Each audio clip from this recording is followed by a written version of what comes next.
الحمدللہ رب العالمین والصلاة والسلام علی سید الانبیاء والمرسلین اما بعد فاعوذ باللہ من الشیطان الرجیم بسم اللہ الرحمن الرحیم۔ السلام علیکم ورحمۃ اللہ وبرکاتہ۔ الحمدللہ آج کے لیکچر سے سورۃ الدخان کا باقاعدہ تعارف سے آغاز کیا جا رہا ہے۔ تعارف میں سب سے پہلے بات کر لیتے ہیں مقام نزول کی، زمانہ نزول کی۔ مکہ مکرمہ میں نازل ہوئی اور وہ صورتیں جن کی ابتدا حامیم سے ہوتی ہے۔ ان تمام صورتوں کا زمانہ نزول قریب قریب ہے، یعنی مکی دور ہے، اور کفار کی عداوت اور سرکشی جب عروج پہ تھی تب ان صورتوں کا نزول ہوا۔ لہٰذا حتمی رائے نہیں دی جا سکتی، قطعی ثبوت نہیں ہے کہ ایئر یا سال کو کہہ لیں یا منتھس کو کہہ لیں، ان صورتوں کا آپس میں کتنا وقفہ ہے یا تعلق ہے کتنے ڈیلے کے بعد، لیکن یہ ضرور اندازہ لگایا جا سکتا ہے کہ جس واقعے کا ذکر سورۃ الدخان میں ہے وہ واقعہ کب پیش آیا مکی دور میں، اور اس سورہ کا نزول ان کن حالات میں ہوا، اس کا اندازہ لگایا جا سکتا ہے اس واقعے سے۔ واقعہ کیا ہے اس کی تفصیلات ہم مضامین میں اور انشاءاللہ لیکچرز میں پڑھیں گے۔ اول یہاں پر دیکھ لیجئے گا، زمانہ نزول پہ بات کر لیتے ہیں کہ جب ان کی کفار کی دعوت حد سے بڑھنے لگی نا، اور وہ مسلمان جو مساکین تھے یا غلام تھے یا فقراء تھے، تو اگر وہ اسلام قبول کرتے تو کفار ایک طرح سے ان پر لاٹھی چارج شروع کر دیتے، ان کا جینا محال کر دیتے، طرح طرح کے ظلم و ستم کفار نے شروع کر رکھے تھے۔ تو اس طرح کی وحشیانہ کاروائیاں جو کفار کی تھیں، ان کو دیکھتے ہوئے رسول اللہ صلی اللہ علیہ وآلہ وسلم نے ایک دن دعا کی اللہ کی بارگاہ میں، اور کہا کہ اے اللہ، جس طرح دور یوسفی کے قحط میں ان لوگوں کو مبتلا کیا گیا تھا، اسی طرح ان کفار مکہ کو، مشرکین مکہ کو بھی اسی طرح قحط میں مبتلا فرما، تاکہ دولت کا خمار ان کے دماغوں سے نکلے، اور جب پہ در پہ ایک کے بعد دوسرے فاقوں سے جان لبوں پر آ جائے گی تو شاید ان کے دلوں میں ایک نرمی پیدا ہو اور اسلام کے خلاف اس پروپیگنڈے سے باز آ جائیں، دلوں میں نرمی کے باعث یہ حق قبول کر لیں، حق قبول کرنے کا ایک طرح سے سٹیمنا پیدا ہو ان کے دلوں میں۔ اللہ تبارک و تعالیٰ نے اپنے حبیب مکرم نبی کرم صلی اللہ علیہ وآلہ وسلم کی دعا قبول فرمائی، بارش رک گئی، میਂہ برسنا بند ہو گیا، خشک سالی ہر طرف خاک اڑانے لگی تھی اور اشیاء خورد و نوش بازار سے نایاب ہو چکی تھی، یہاں تک کہ آتا ہے کہ وہ چمڑا کھانے پر، مردار کھانے پر مشرکین مکہ مجبور ہو گئے۔ یقین تو ہو گیا تھا کہ یہ حضور کی دعا ہی کا نتیجہ ہے۔ دیکھیں، یہ بات انہیں معلوم تھی کہ نبی کریم صلی اللہ علیہ وآلہ وسلم نبی برحق ہیں، اور یہ بات بھی ان کو معلوم تھی کہ وہ برحق کلام لے کر آئے ہیں، اور یہ بھی کہ اللہ تبارک و تعالیٰ کی ذات کی طرف سے ان کو بھیجا گیا۔ یقیناً ایسا ہی تھا۔ اب اس واقعے سے اندازہ لگائیے کہ جب انہیں یقین ہو گیا نا کہ اب ہمارے بچنے کی کوئی راہ نہیں ہے، یہاں تک کہ رسول اللہ صلی اللہ علیہ وآلہ وسلم ہمارے لیے دعا کریں،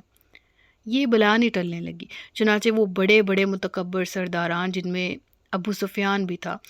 ابو سفیان یاد رہے کہ بعد میں ایمان لے آئے تھے، فتح مکہ 8 ہجری، ٹھیک ہے، ہجرت کے 8ویں سال، یہ مکی دور ہے، اور یہ انہی سرداران میں اس وقت شامل تھے جو کہ متکبرین تھے، بڑے بڑے خاندانوں سے تعلق تھا، اثر و رسوخ والے تھے، اور باقاعدہ اسلام کے خلاف جو مہمات ہیں ان میں حصہ لیا کرتے تھے۔ تو بہرحال ایک وفد آتا ہے رسول اللہ صلی اللہ علیہ وآلہ وسلم کی بارگاہ میں،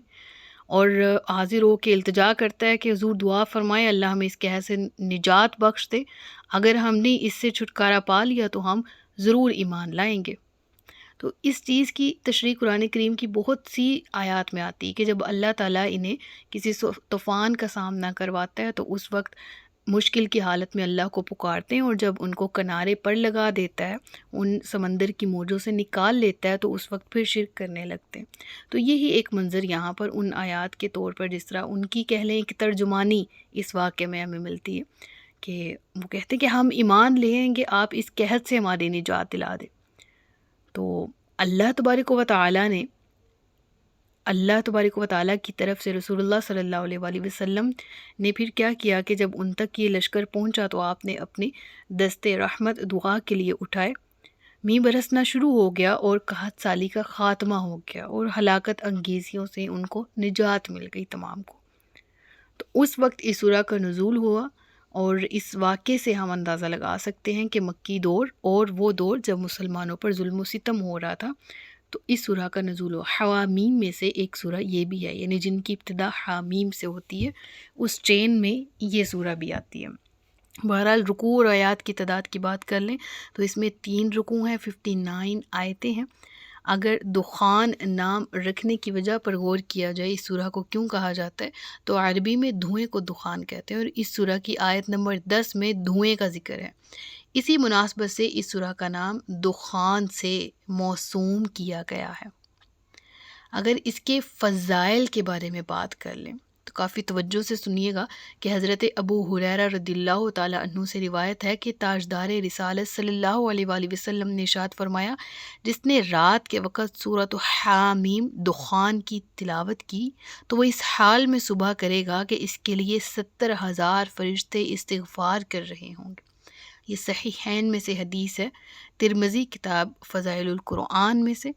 تو ضرور اس حدیث پر عمل کرتے ہوئے اس عادت کو اپنی زندگی میں شامل کیجئے، ہم سب نیت کرتے ہیں انشاءاللہ عز و جل۔ اس حوالے سے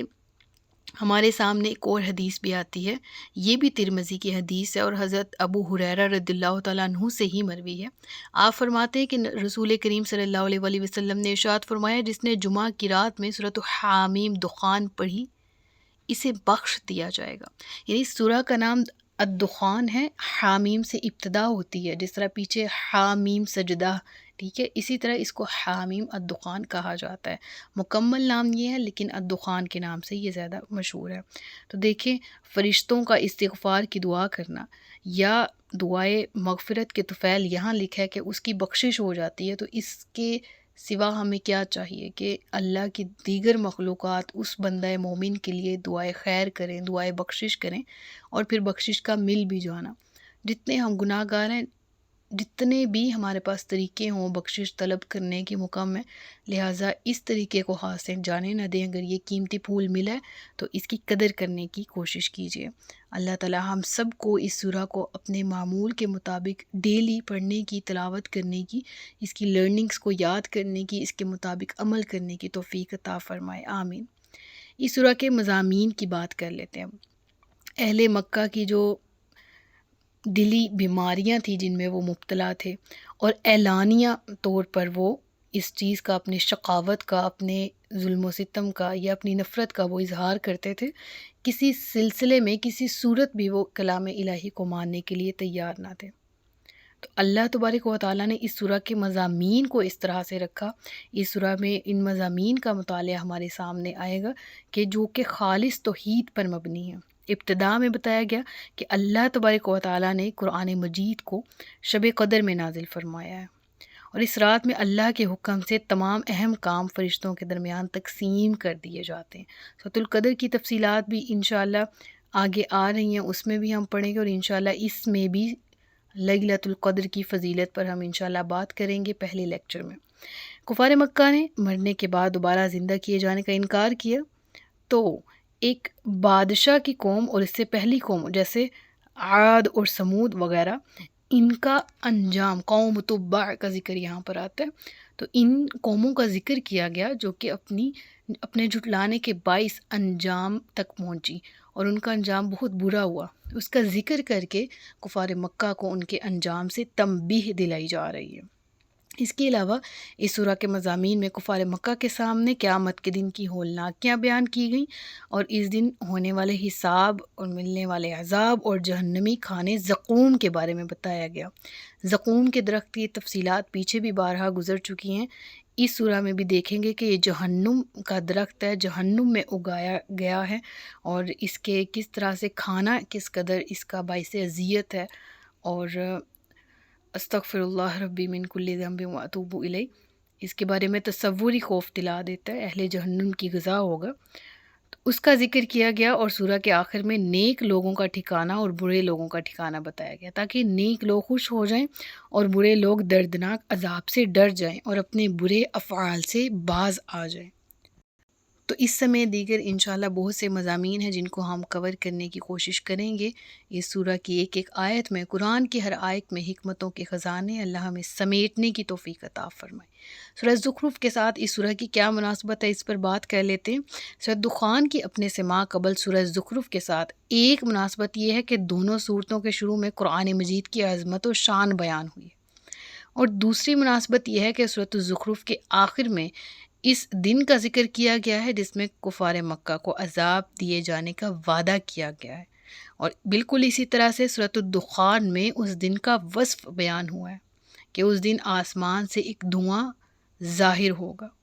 آسمان پر ایک دھواں ہوگا، اور اس دھوئیں کی مناسبت سے اس سورہ کا نام ہے۔ اس دھوئیں کی نوعیت کیا ہوگی، وہ قرب قیامت کی نشانیوں میں سے ہے، قیامت کے دن کے احوال کا ذکر ہے۔ اس پر انشاءاللہ ڈیٹیل بحث کریں گے انشاءاللہ نیکسٹ لیکچرز میں۔ اللہ تبارک و تعالی ہمارے سینوں کو علم کی روشنی سے منور فرمائے، ہم سب کو علم نافع اور عمل خیر کی توفیق عطا فرمائے۔ اپنا بہت سا خیال رکھیے گا، مجھے دعا میں یاد رکھیے گا۔ تاجدار ختم نبوت زندہ باد، پاکستان پائندہ باد۔ السلام علیکم ورحمۃ اللہ وبرکاتہ۔